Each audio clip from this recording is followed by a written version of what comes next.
Everyone, आज हम बात करने वाले हैं इंडिया के अडॉप्शन लॉज की। तो अडॉप्शन एक ऐसा प्रोसेस होता है जिसके अंदर या तो कोई सिंगल पर्सन या फिर जो कपल है वो एक ऐसे बच्चे को अडॉप्ट करते हैं, एक ऐसे बच्चे को गोद लेते हैं जो कि बायोलॉजिकली उनका नहीं है, यानी उन्होंने उस बच्चे को बर्थ नहीं दिया है।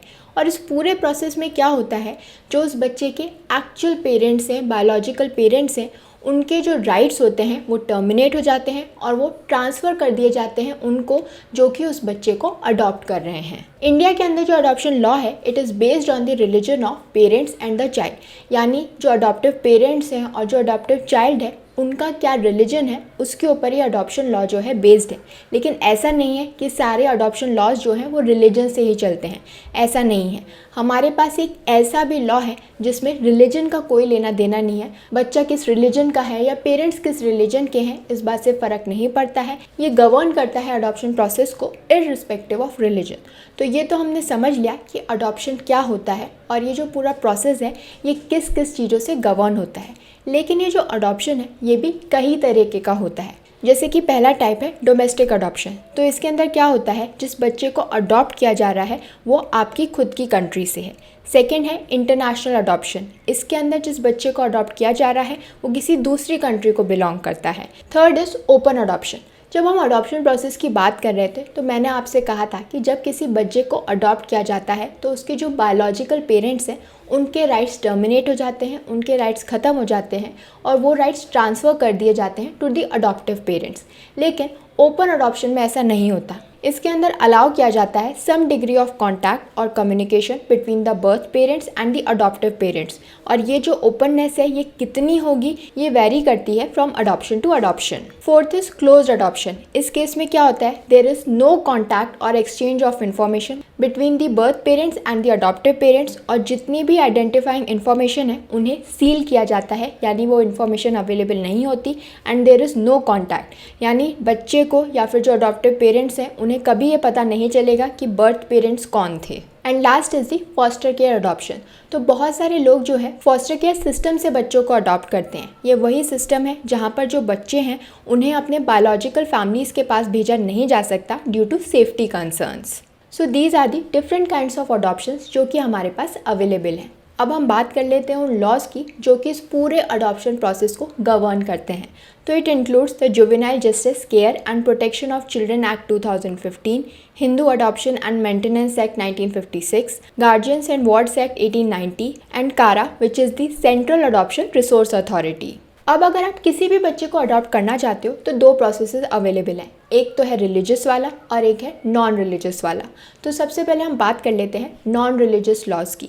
तो नॉन रिलीजियस लॉज के अंदर ये बहुत ही ज़रूरी है कि जिस बच्चे को आप अडॉप्ट करना चाह रहे हो वो लीगली फ्री डिक्लेयर किया गया है दैट ही और she is legally free for being adopted by child welfare committee. यानी ये जो कमेटी है ये बच्चों को डिक्लेयर करती है कि हाँ इन बच्चों को अडॉप्ट किया जा सकता है। अब वो बच्चे कौन कौन से होते हैं, सबसे पहले तो ऐसा कोई भी बच्चा जो कि अनाथ है, ऑर्फन है, यानी उसके ना तो बायोलॉजिकल पेरेंट्स हैं ना ही अडॉप्टिव पेरेंट्स हैं और ना ही कोई लीगल गार्जियन है। इसके अलावा आप उस बच्चे को अडॉप्ट कर सकते हो जिसे अबेंडन कर दिया गया है, यानी उसके जो बायोलॉजिकल पेरेंट्स हैं उन्होंने उस बच्चे को छोड़ दिया है, अबेंडन कर दिया है, डेजर्ट कर दिया है, तो वो बच्चा जो है उसे कोई और जो है अडॉप्ट कर सकता है। थर्डली कोई ऐसा बच्चा जिसके जो बायोलॉजिकल पेरेंट्स हैं, यानी वो पेरेंट्स जिन्होंने उस बच्चे को बर्थ दिया है उन्होंने उस बच्चे को सरेंडर कर दिया है टू दी अथॉरिटीज़। तो ऐसा अगर कोई बच्चा है जिसके पेरेंट्स ने ही उसे सरेंडर कर दिया है तो वो भी अवेलेबल है फॉर अडॉप्शन। इसके अलावा अगर वो बच्चा जो है वो किसी रिलेटिव का है, यानी आपके किसी रिलेटिव का बच्चा जो है उसके अगर पेरेंट्स नहीं हैं तो आप उस बच्चे को अडॉप्ट कर सकते हो। इसके अलावा आपके स्पाउस का बच्चा, यानी अगर उसके जो बायोलॉजिकल पेरेंट हैं उन्होंने उस बच्चे को सरेंडर कर दिया है और उसका जो स्टेप पेरेंट है वो उसे अडॉप्ट करना चाहता है, then in that case that child is legally free for adoption. तो अगर आप किसी नॉन रिलीजियस प्रोसेस के थ्रू एक बच्चे को अडॉप्ट करना चाहते हो तो उस केस में ये वो कैटेगरीज हैं, ये उन बच्चों की कैटेगरीज है which are legally free for being adopted. अब हम बात कर लेते हैं हिंदू लॉ की, यानी जो रिलीजियस लॉज हैं उसके अंदर जो हिंदू लॉ है वो भी अडॉप्शन प्रोसेस को गवर्न करता है। लेकिन किसी भी बच्चे को अडॉप्ट करने के लिए हिंदू लॉ के अंदर कुछ रिक्वायरमेंट्स हैं जिन्हें फुलफिल करना पड़ता है, जैसे कि वो बच्चा मैरिड नहीं होना चाहिए, 15 साल से कम का होना चाहिए, हिंदू होना चाहिए और उसे पहले किसी ने अडॉप्ट नहीं किया है। तो ये तो हो गई वो रिक्वायरमेंट्स जो कि फुलफिल करनी पड़ेंगी बिफोर अडॉप्टिंग अ चाइल्ड, यानी किसी भी बच्चे को अडॉप्ट करने से पहले ये देखना पड़ेगा कि वो हिंदू होना चाहिए, 15 साल से कम का होना चाहिए, उसकी पहले शादी ना हुई हो, उसे किसी ने अडॉप्ट ना किया। तो ये रिक्वायरमेंट्स है बच्चे के लिए। लेकिन अगर हिंदू लॉ में आपको किसी बच्चे को अडॉप्ट करना है तो आपको भी कुछ रिक्वायरमेंट्स फुलफिल करनी होगी। अब वो क्या होंगी? सो हिंदू लॉ के अंदर जो अडॉप्शन प्रोसेस है उसके अकॉर्डिंग जो बच्चे को अडॉप्ट कर रहा है वो हिंदू होना चाहिए और जिस बच्चे को अडॉप्ट किया जा रहा है वो हिंदू होना चाहिए। अब अगर आप जो अडॉप्ट कर रहे हो, आप मेल हो और एक फीमेल चाइल्ड को अडॉप्ट कर रहे हो, then in that case you must be at least 21 years older to her, यानी जो मेल पर्सन एक फीमेल चाइल्ड को अडॉप्ट कर रहा है वो उस बच्चे से 21 साल बड़ा होना चाहिए। वैसे ही अगर कोई फीमेल किसी मेल चाइल्ड को अडॉप्ट कर रही है तो वो भी उससे 21 साल बड़ी होनी चाहिए, यानी एनी फीमेल हिंदू जो कि अडॉप्ट कर रही है एक मेल चाइल्ड को, she must be at least 21 years older to him. इसके अलावा आप मेजर होने चाहिए, यानी आपकी जो एज है वो 18 ईयर्स के अबव होनी चाहिए, आप साउंड माइंड के होने चाहिए।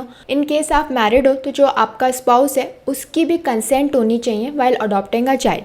तो अगर कोई फीमेल यानी वाइफ अडॉप्ट कर रही है तो हस्बैंड की कंसेंट होनी चाहिए और हस्बैंड अडॉप्ट कर रहा है तो वाइफ की कंसेंट होनी चाहिए। लेकिन अगर जो आपका स्पाउस है वो अनसाउंड माइंड का है या फिर उसने वर्ड को रिनाउंस कर दिया है या फिर उसने अपना धर्म चेंज कर लिया है, उसने अपना रिलीजन चेंज कर लिया है, तो ये एक्सेप्शनल केसेस हैं जहाँ पर स्पाउस की कंसेंट की जरूरत नहीं है। सो इन शॉर्ट, अगर आपका स्पाउस आपके साथ है, आप मैरिज के अंदर हो, तो उस केस में स्पाउस की कंसेंट जरूरी है।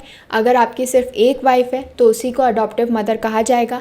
लेकिन इन केस ऑफ पॉलीगैमी यानी जहाँ पर मल्टीपल वाइफ्स होती हैं तो उस केस में जो सीनियर मोस्ट वाइफ होगी यानी जो पहली बीवी होगी उसी को कंसिडर किया जाएगा एज दी अडॉप्टेड मदर, जबकि जो दूसरी मदर्स होंगी उन्हें स्टेप मदर कंसिडर किया जाएगा।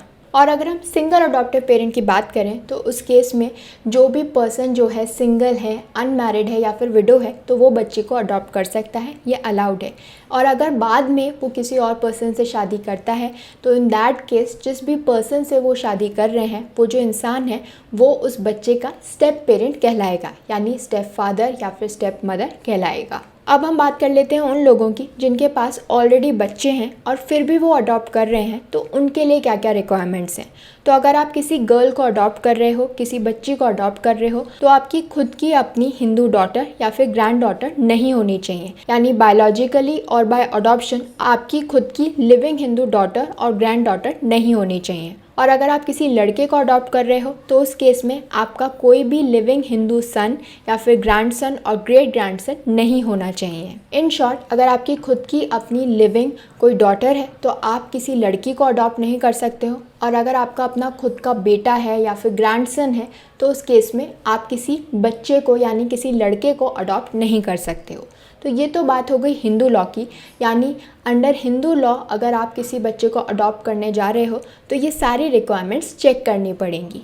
अब हम बात कर लेते हैं नॉन रिलीजियस लॉज की। तो नॉन रिलीजियस लॉज के केस में भी बहुत सारे क्राइटेरियाज होते हैं जो कि फुलफिल करने पड़ते हैं। जैसे कि सबसे पहला क्राइटेरिया है हेल्थ का। आप फिजिकली फिट होने चाहिए, यानी आपको कोई भी लाइफ थ्रेटनिंग मेडिकल कंडीशन नहीं हो सकती। इसके अलावा आप फाइनेंशियली साउंड होने चाहिए, मेंटली और इमोशनली स्टेबल होने चाहिए, हाईली मोटिवेटेड होने चाहिए ताकि आप किसी बच्चे को अडॉप्ट कर सकें for providing a good upbringing. अब हम बात कर लेते हैं मैरिटल स्टेटस की। तो नॉन रिलीजियस लॉज के केस में भी इस बात से फ़र्क नहीं पड़ता है कि आप सिंगल हो, अनमैरिड हो या फिर मैरिड हो। सो एक सिंगल और डिवोर्स पर्सन भी एक बच्चे को अडॉप्ट कर सकता है। लेकिन अगर आप किसी लड़की को अडॉप्ट कर रहे हो तो इट इज़ नेसेसरी कि आप वुमेन हो, क्योंकि सिर्फ सिंगल फीमेल ही जो है बोथ मेल और फीमेल चिल्ड्रन को अडॉप्ट कर सकती है, जबकि जो सिंगल फादर है वो एक गर्ल चाइल्ड को अडॉप्ट नहीं कर सकते। और इसका रीज़न है, ऐसा प्रोविज़न इसलिए रखा था ताकि जो अडॉप्टेड डॉटर है उसे प्रोटेक्ट किया जा सके from any kind of sexual exploitation. और जब हम मैरिड कपल की बात करते हैं तो ये वो कपल होगा जिनकी शादी को कम से कम 2 साल हो गए हैं and they are in a stable marital relationship. अगर हम स्टेबल मैरिटल रिलेशनशिप की बात करें तो यानी वो कपल जो कि लीगली मैरिड है विदाउट डिवोर्स, फिजिकल सेपरेशन और लीगल सेपरेशन। सो अगर कोई भी कपल या फिर जो सिंगल पेरेंट है वो इन सभी क्राइटेरियाज को फुलफिल करेगा तो वो एक बच्चे को अडॉप्ट कर सकता है।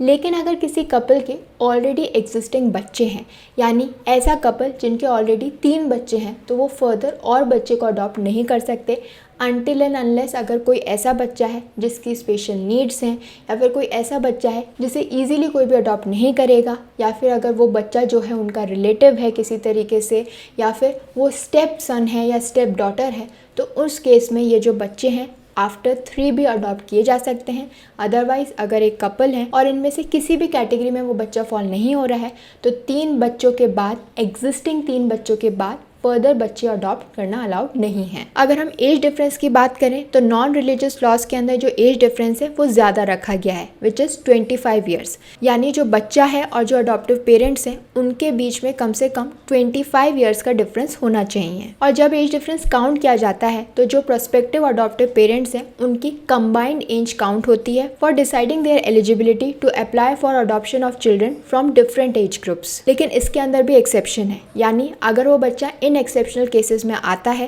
तो ये जो एज की रिक्वायरमेंट है उसकी भी ज़रूरत नहीं है। तो अगर वो जो बच्चा है वो किसी रिलेटिव का है या जो स्टेप पेरेंट है वो उस बच्चे को अडॉप्ट कर रहा है तो उस केस में जो एज डिफरेंस है वो इतना मैटर नहीं करता। हमारे पास 2 तरीके के अडॉप्शन प्रोसेसेस अवेलेबल हैं। पहला तो है नॉन रिलीजियस प्रोसेस और दूसरा है रिलीजियस प्रोसेस। लेकिन फिर भी Shabnam Hashmi versus union of India के केस में ये हेल्ड किया गया था कि जो जुवेनाइल जस्टिस एक्ट 2002 है, जो कि एक सेक्युलर लॉ है, उसके अंदर जो ये राइट टू अडॉप्ट है वो एक्सटेंड किया जाएगा, वो इंक्लूड करेगा सभी को, यानी हिंदूज़ हैं या नॉन हिंदूज़ हैं, सभी के लिए ये जो एक्ट है वो एप्लीकेबल होगा। तो अब हम ये तो समझिए कि जिस भी बच्चे को हमें अडॉप्ट करना है उसको अडॉप्ट करने की क्या क्या रिक्वायरमेंट्स हैं, और जो भी बच्चे को अडॉप्ट कर रहा है यानी जो अडॉप्टिव पेरेंट्स हैं उनको क्या क्या रिक्वायरमेंट्स फुलफिल करनी पड़ेंगी। लेकिन इस बच्चे को अडॉप्शन के लिए देता कौन है, किसके पास ये राइट है कि वो ये डिसाइड कर सकता है कि इस बच्चे को अडॉप्ट किया जाएगा और इस बच्चे को नहीं। तो सबसे पहले तो मैं एक बात क्लियर कर दूं कि नॉन रिलीजियस लॉ जो है उसके अंदर कोई भी पेरेंट जो है वो अपने बच्चे को अडॉप्शन के लिए गिव अप नहीं कर सकता, यानी खुद से नहीं कह सकता कि मेरे बच्चे को कोई अडॉप्ट कर ले। लेकिन एज अ पेरेंट या फिर एज अ गार्जियन आपके पास ऑप्शन होता है कि आप अपने बच्चे को सरेंडर कर सकते हो। सरेंडर का मतलब ये है कि आप अपने बच्चे को जो है अपने पास नहीं रख पा रहे हो, इसलिए उसे गिव अप कर रहे हो फॉर फिजिकल, इमोशनल और सोशल फैक्टर्स जो कि आपके कंट्रोल के बाहर हैं। और ऐसा करने से क्या होता है कि जो पेरेंट्स हैं, जो बायोलॉजिकल पेरेंट्स हैं, उनका लीगल रिलेशनशिप ख़त्म हो जाता है उस बच्चे से, यानी अब उस बच्चे से रिलेटेड जो भी रिस्पॉन्सिबिलिटीज़ हैं, जो भी प्रिविलेजेस हैं that are born out of that relationship, वो ख़त्म हो जाती हैं। वो जो बायोलॉजिकल पेरेंट्स हैं वो उसे गिव अप कर देते हैं। और जब इस बात को चाइल्ड वेलफेयर कमेटी जो है एक्नॉलेज करती है कि आपने अपने बच्चे को सरेंडर कर दिया है, उसके बाद जो चाइल्ड वेलफेयर कमेटी है वो डिसाइड करती है कि क्या किया जाएगा उस सरेंडर्ड बच्चे के साथ, और उसके बाद में वो डिक्लेयर करती है उस बच्चे को as legally free for adoption. दूसरी तरफ अगर मैं हिंदू लॉ की बात करूं तो हिंदू लॉ के अंदर जो पेरेंट्स हैं, जो बायोलॉजिकल पेरेंट्स हैं जिन्होंने उस बच्चे को बर्थ दिया है, उनके पास भी ये पावर है कि वो अपने बच्चे को अडॉप्शन में दे सकते हैं। दो अगर वो ऐसा कर रहे हैं तो उस केस में दोनों ही पेरेंट्स की सहमति ज़रूरी है, यानी दोनों ही पेरेंट्स ने कंसेंट दिए है कि हाँ हम अपने बच्चे को अडॉप्शन के लिए देना चाहते हैं, तभी वो उस बच्चे को अडॉप्शन के लिए दे सकते हैं।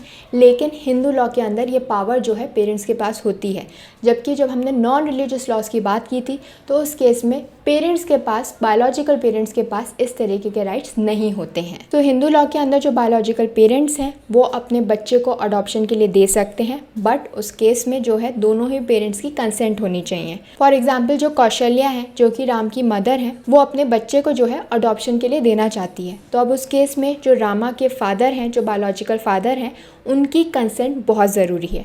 मगर ये जो कंसेंट है इसका फ़र्क तब नहीं पड़ता जब जो दूसरा पर्सन है, जो दूसरा पेरेंट है, या तो वो अनसाउंड माइंड का है या फिर उसने वर्ल्ड को, दुनियादारी को छोड़ दिया है, रिनाउंस कर दिया है, या फिर जो अपना रिलीजन है उसे कन्वर्ट कर दिया है। तो अगर जो दूसरा पेरेंट है उसने ये सब कुछ कर दिया है तो उस केस में उनकी कंसेंट होने या ना होने से कोई फ़र्क नहीं पड़ता। अदरवाइज़ ये जो कंसेंट है वो बहुत ही ज़रूरी है। और पेरेंट्स के अलावा जो गार्जियन है वो भी एक बच्चे को अडॉप्शन के लिए दे सकता है, दो उस गार्जियन को कुछ लोगों की परमिशन लेनी पड़ेगी, कोर्ट से परमिशन सीक करनी पड़ेगी, तभी वो उस बच्चे को अडॉप्शन के लिए दे सकता है। So this was all about the adoption process and adoption laws in India. तो ये इस अडॉप्शन सीरीज़ का फर्स्ट वीडियो था। सेकंड वीडियो में हम पूरे प्रोसेस की बात करेंगे कि किस कैटेगरी के अंदर कैसे अडॉप्शन किया जाता है, उसका क्या प्रोसेस है। तो ये हमारा फॉलो अप वीडियो होगा जो कि नेक्स्ट वीक आएगा, तो उसे भी ज़रूर देखिएगा। Thank you for watching this video. Don't forget to follow Nyay and do join us again for more of India's Laws Explained.